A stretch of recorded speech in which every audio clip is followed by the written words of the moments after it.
Hello and welcome to, this is week 3 of Atheism for Lent. Now, this is where I think things begin to get more interesting. And I've kind of promised that, and I always promise that, where, you have to get through the first couple of weeks and then we really get going. But that's kind of how I feel. Like the first few days, you were doing the arguments for the existence of God. I think they're interesting, and I think it's really worth knowing them. And there is vitality in them, and there's a lot of discussions around them for and against, and people doing interesting things with them. So I just wanted to introduce those to you so that you know the kind of the classical arguments. And as I said, there's lots of arguments, and there's lots of cosmological, teleological, and ontological arguments, but those 3 buckets describe the classical kind of versions, and are the 3 classical kind of philosophical arguments. And then after that, you got into the first full week, and that was, what you've just done, where we look at some of the critiques of classical theism.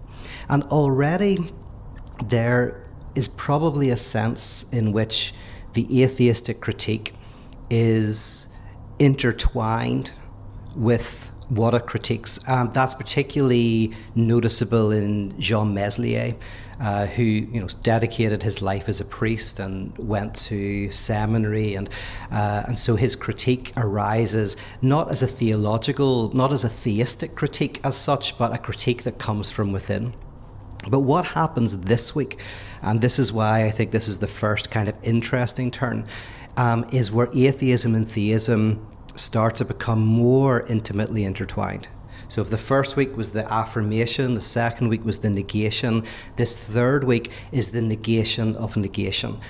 And what that means is, in a way, the mystical approach, or what mysticism brings to philosophy and theology and the world of thought, is a type of sublimation of standard atheism.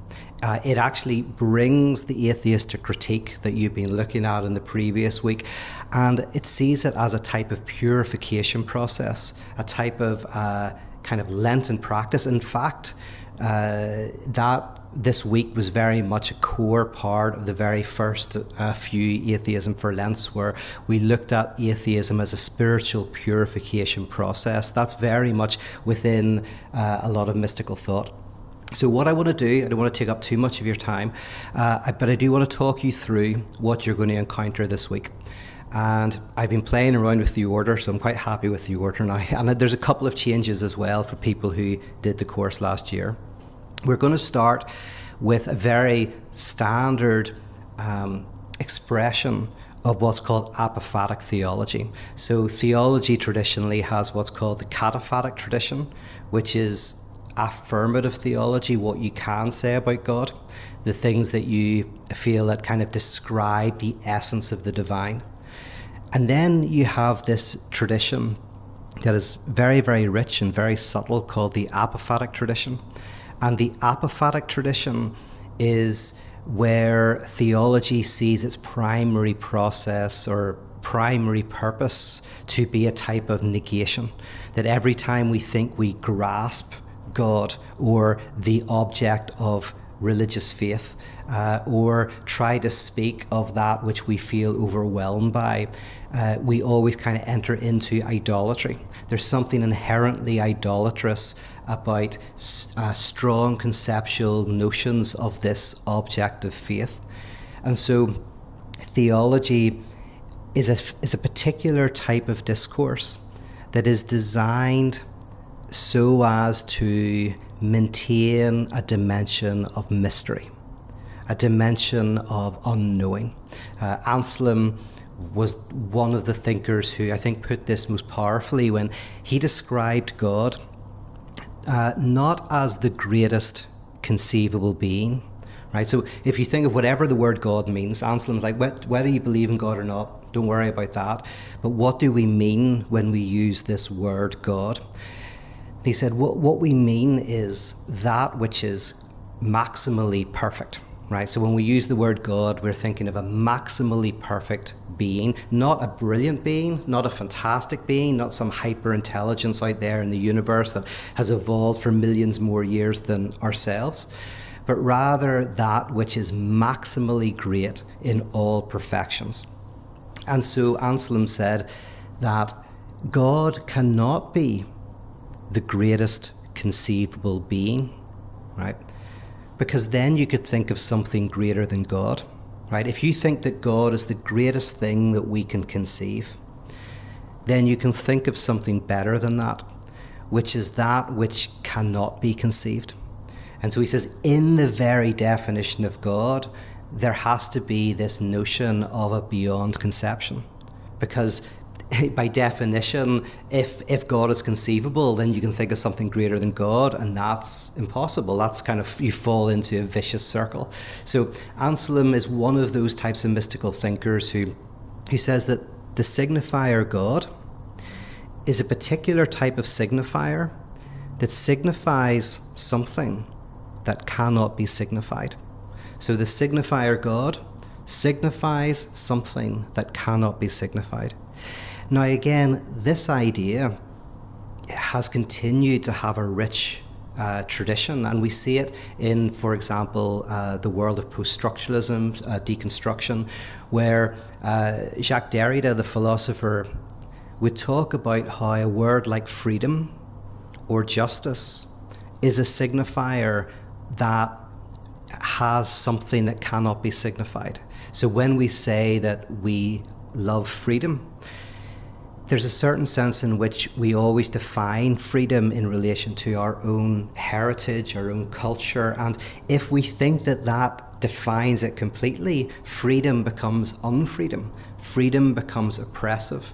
And so Derrida was very careful to try to see that in words like hospitality, in words like love, in words like democracy and freedom and justice, there is a dimension of the to come, an eschatological dimension of these words. And for him, actually, there is a type of religious movement or impetus, which is to always remain open to that mystery and that promise that is in words like freedom and justice. So if you think of that Buddhist parable or story in which you're kind of admonished that if you meet the Buddha on the road, kill him, right? Because in a sense, the Buddha is always to come, right? The Buddha can't be there. That Buddha is going to become not a path to enlightenment, but a barrier to your enlightenment, right? In a similar way, when you think justice has arrived or freedom has arrived, something very oppressive is just around the corner. So that is actually something we will look at in a few weeks, because we're going to get to some of those ideas. So this is a bit of foreshadowing. And yeah, it is kind of foreshadowing because the mystics were really the first people to really delve into this notion of signifying something that cannot be signified. Again, it can sound abstract, but if you think of the number 0, it's a very concrete mathematical example of signifying something that cannot be signified, or signifying nothing, right? And some people found 0 a very controversial number when it came out. Some people thought it was demonic, because if God is everything and you signify nothing, then you're signifying the opposite of God, right? So there's a really interesting tradition of this idea of naming what cannot be named. But the mystics can claim a very special place in that tradition. And that's what you're going to be encountering this week. So Maimonides, who was a Jewish, I think 12th century theologian, philosopher, he, in a famous set of writings, starts to talk about how saying what God is not is a better approach. And he uses the example of a ship. You know, where if you, it's like a children's game, and like you don't tell someone that you're thinking of a ship, and they ask lots of questions, and as they ask questions and you say no, no, no, no, no, they begin to very gradually build a conception of the ship through negation. Now, Maimonides doesn't want to say that God can therefore become a positive, but there is this sense in which as we negate and negate and negate, we potentially approach this strange object that is the nature of theology. And interestingly, all disciplines have an object, right? So often when you're studying something, the question you begin with is, what is the object of study? So in mathematics, numerical relations, or in biology, life, biological organisms, in medicine, the body and how it works. But even in, something like psychoanalysis, the unconscious, which is a particular type of object. And then in theology, then, this object called God. So Maimonides is a nice introduction. It's a short piece, and it's historically important. Then I have to apologize. The day after that is the hardest reading, maybe, of the entire Atheism for Lent. So don't give up, right? Don't give up when you read that one. And if you want, just ignore it and move on. If you're interested in philosophy and you like philosophy, you will enjoy it. But it is Jean-Luc Marion, who is a living philosopher. And I'll tell you a little bit about why he's there and why he's in the second place for this week's reading. Is Jean-Luc Marion is a Catholic philosopher, and he does an area of philosophy called phenomenology, and some of his work is defending the idea that it is possible for someone to have an experience of something that utterly short-circuits them, that utterly throws them off course, that disrupts them, that is kind of what he calls a saturated phenomenon.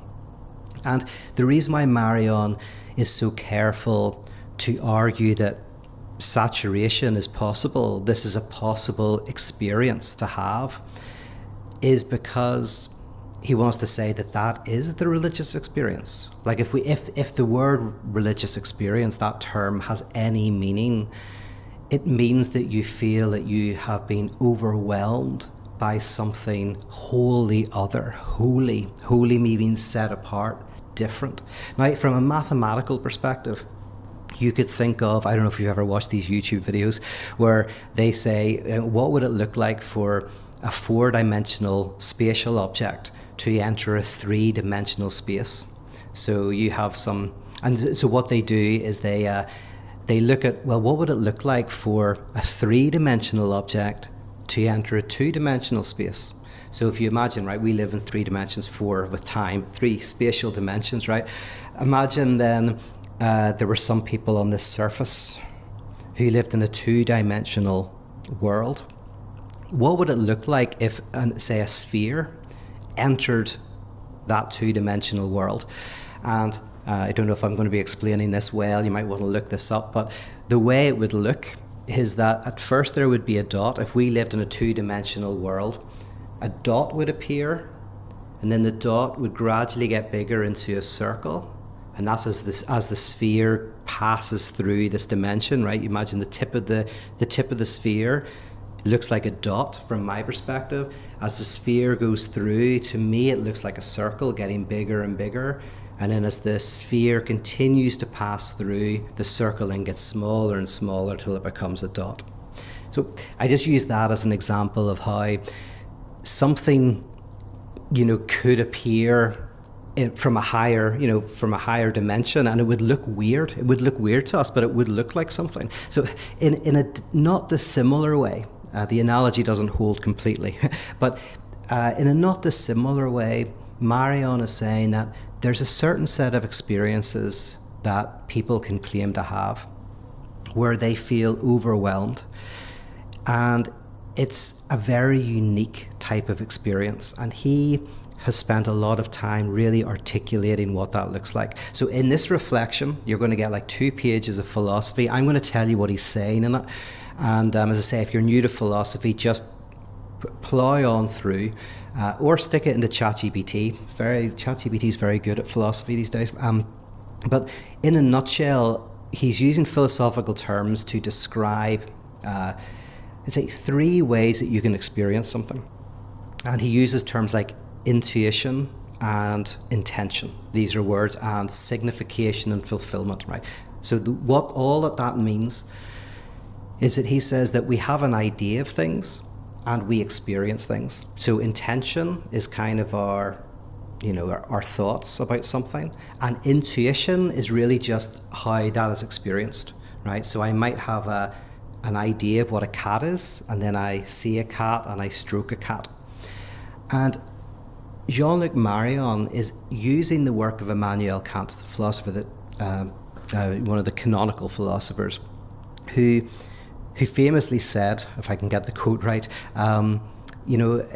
intuitions without concepts are blind, and concepts without intuitions are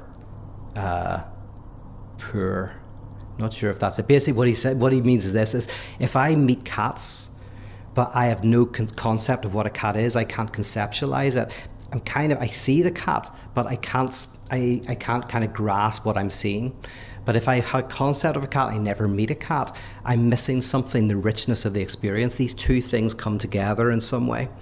And what Marion does is he says, okay, so there's some things that we don't know very well, and then there's some things that we can know very well, right? So that's our everyday experience, things that we don't know very well, things that we know very well. And then Marion says, but there's a third possibility. And he says it's a philosophical possibility, which is something that it kind of overwhelms us with its presence. It's so bright that it blinds us.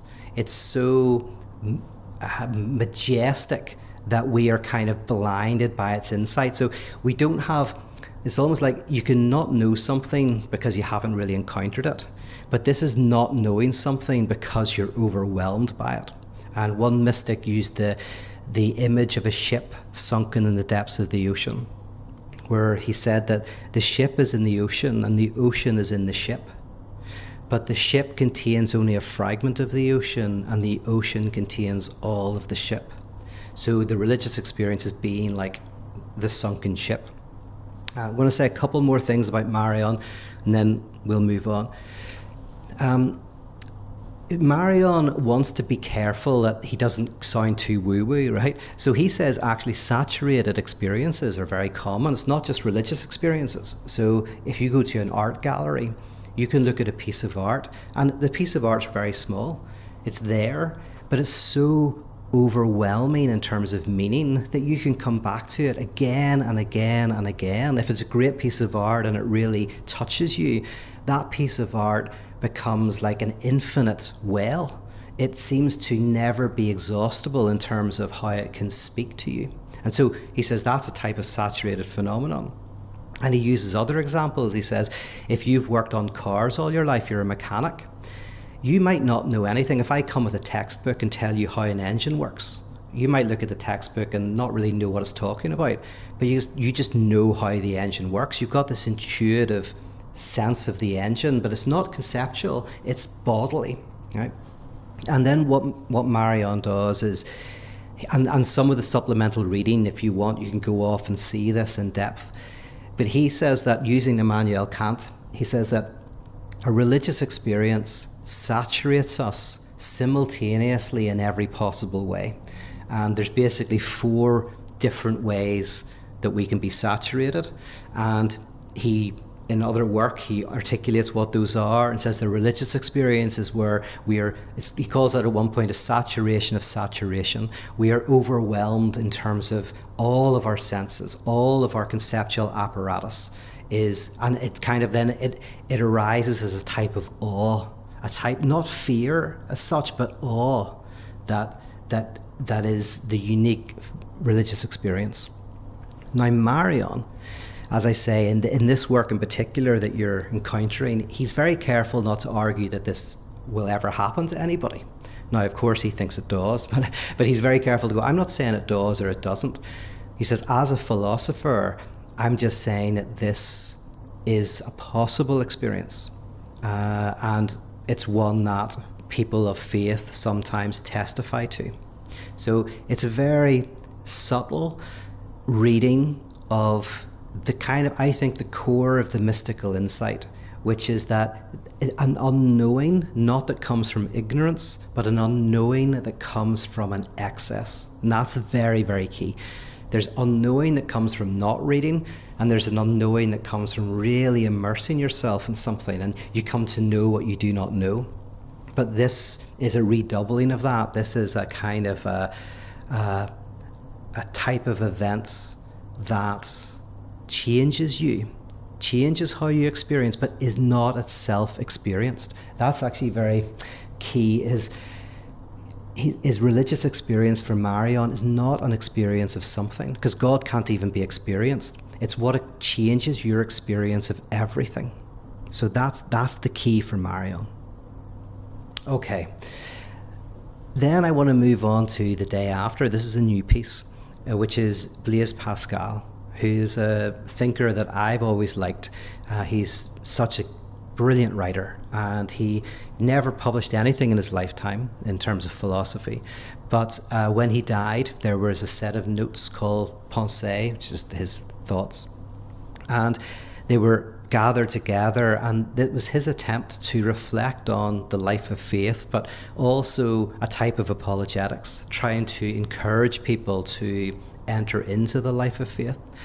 Now, the reason why I've included Pascal, who's not traditionally thought of as a mystic, he's more of a proto-existentialist. And he's a proto-existentialist because his work is all about the human condition and about how we have to act in unknowing, and how, in a sense, we have to take responsibility for our actions. So when you read Pascal, he's at his best when he's talking about the tragedy of human existence.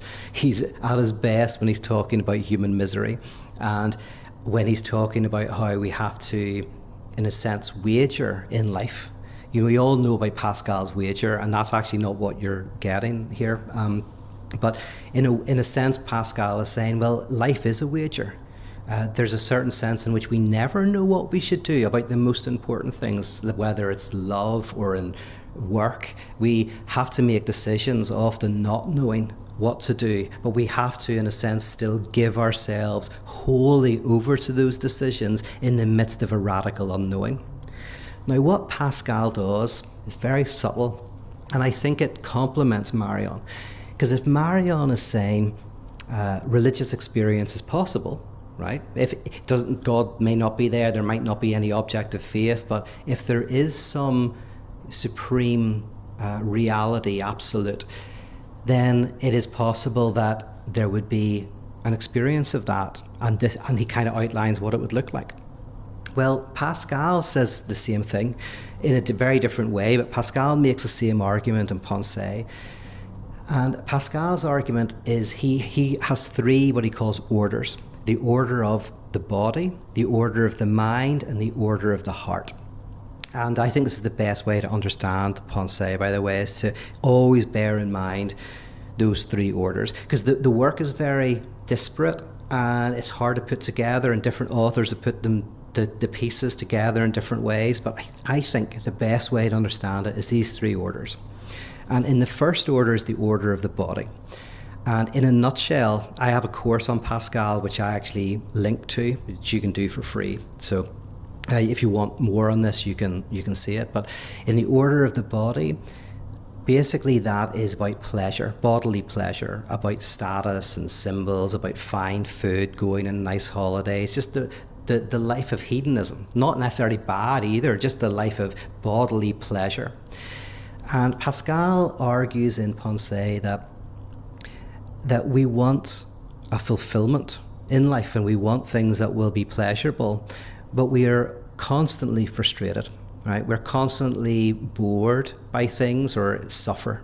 And there's moments of happiness, yes, but there's much more boredom and sadness, and we try to distract ourselves from that. And, you know, Pascal has that sense that we see in Kierkegaard, that even if you don't feel unhappy, you are likely in despair, right? There is a despair about existence. And then from that, he argues that we would love there to be a God, right? From the order of the body, it doesn't give us faith, it doesn't give us heaven, but it tells us that we would like there to be one. So he gets there, he goes like, so you would like there to be, say, a God. You would like the life of faith to be true. And then the order of the mind, that is the order of what we can know. And what he argues there is that in the order of the mind, we will never come to know whether God exists or doesn't exist, or what religion is true and what religion isn't, right? We'll just never be able to know.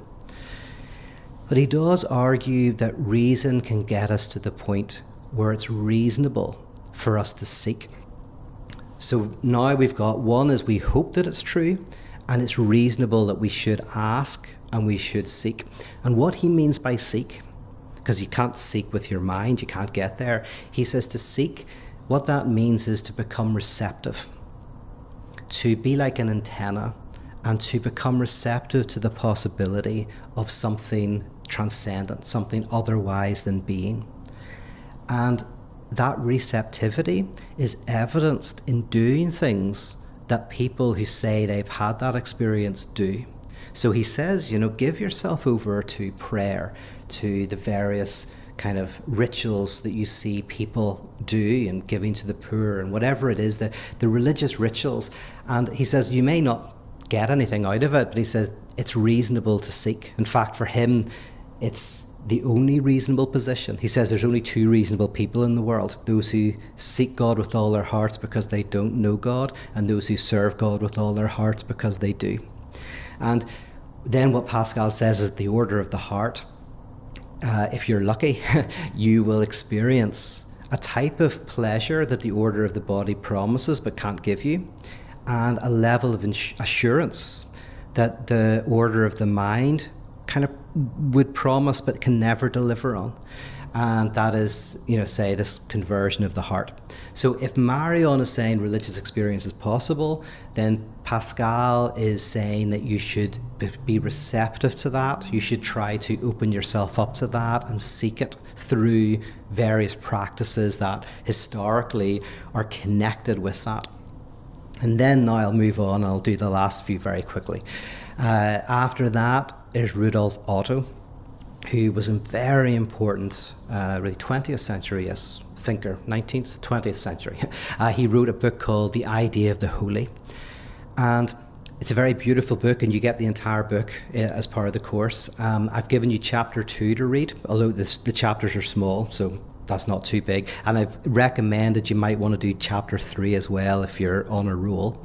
But what Rudolf Otto does, which I think complements what you've got from Maimonides, from Marcel, and from Pascal, is that now Rudolf Otto is writing from the place of that having happened. So in the book, The Idea of the Holy, he really expresses, it's really a book for people who feel they have had that experience of faith. In fact, in chapter 3, you'll notice the very beginning of chapter 3, I'm pretty sure he says this there, he says, if you haven't had this experience, don't bother reading anymore. Yeah, this is not the book for you. You're not going to find it very interesting. Because it's almost like saying, this is a book to kind of help you unpick this experience that you've had, and to try to put words to it, and to try to kind of like orient ourselves towards it and have fidelity to that experience. And if you haven't had that experience, good for you. It doesn't matter, it's fine, but this book probably isn't for you. And the interesting thing about that is it's not about theism or atheism. You could be a theist, you could believe in God and not have had that experience, and you could not believe in God and have that experience.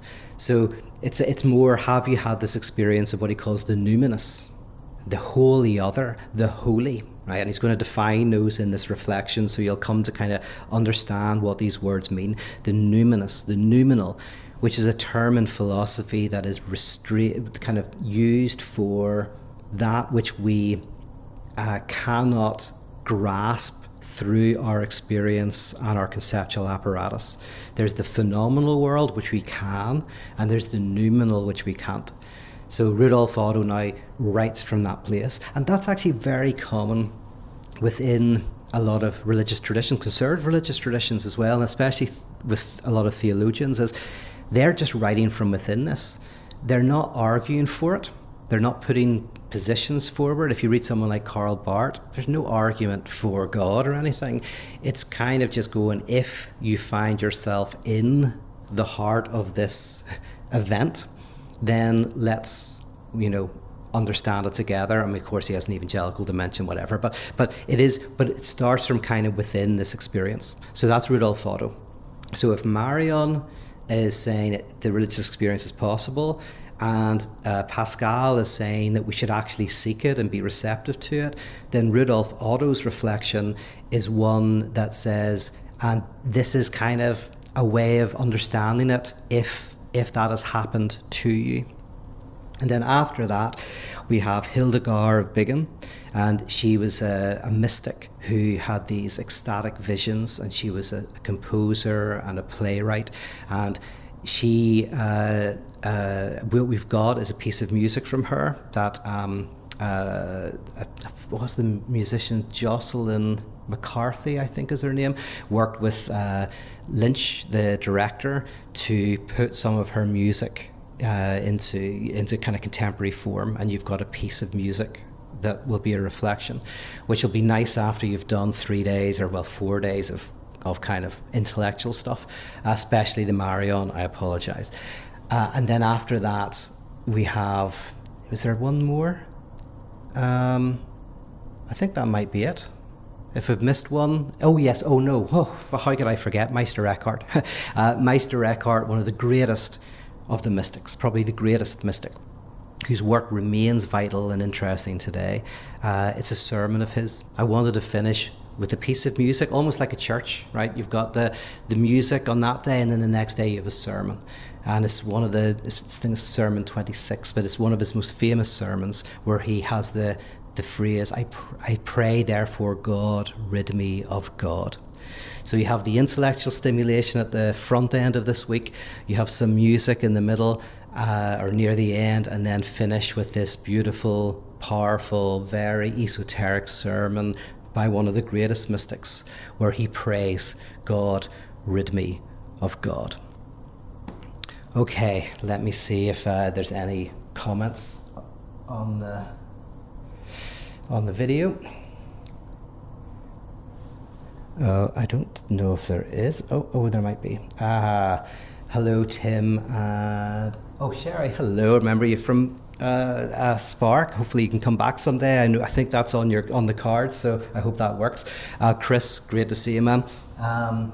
I'll bring this closer to me because I need to be close to the mic. Just one question. Chris asks, how do you square the fact that the mystics' cataphatic tendency significantly predates most of the atheistic critique, i.e. in their minds it cannot really have been this dialectic? Yeah, that's a very good point. And so yeah, what Chris is bringing out is, you had last week a lot of very modern critiques, and then now we're going way back to like the 12th century mostly. So and this is something that's really important to say, is so I'm telling a story and I'm putting together thinkers to tell a story to kind of like bring together, and I feel you've set this up for me, Chris, so thank you, because you probably know what I'm going to say here, but I appreciate you asking this question because it allows me to clarify this, is taking a very subtle conversation that's been going on for thousands of years and kind of like force it into a linear structure. Most of the thinkers that we're looking at, different parts of their work could potentially fit in different weeks. So there is a sense in which I'm kind of using thinkers at different times to tell a story. I could have, for example, last week taken some of the Greek philosophers who actually did atheistic critiques and go right back to the Greeks, but so there's a lot of the modern things that you read last week are in people like what are they? There's the ancient Parmenides and Protagoras and all of this. So there's arguments, like the argument from evil that we did from Mackey, that's there in the ancient Greeks. But you're absolutely right that these thinkers are not in any way reacting directly to the previous week. So what I'm kind of saying is, however, these thinkers would have had no problems with that stuff. And in fact, some of these mystics articulated atheistic critiques that were very similar. So that I think it's weird. It's almost saying like I'm making an artificial narrative that I believe tells a truth that I think actually provides real insight into the twists and turns of this philosophical and theological and existential conversation. But in order to tell that story, I'm fitting in thinkers, as you say, who have never heard of each other, who lived in completely different centuries, and you can imagine them sitting around a dinner table, but they did most definitely never sat around a dinner table, and if they did, they wouldn't even speak the same language.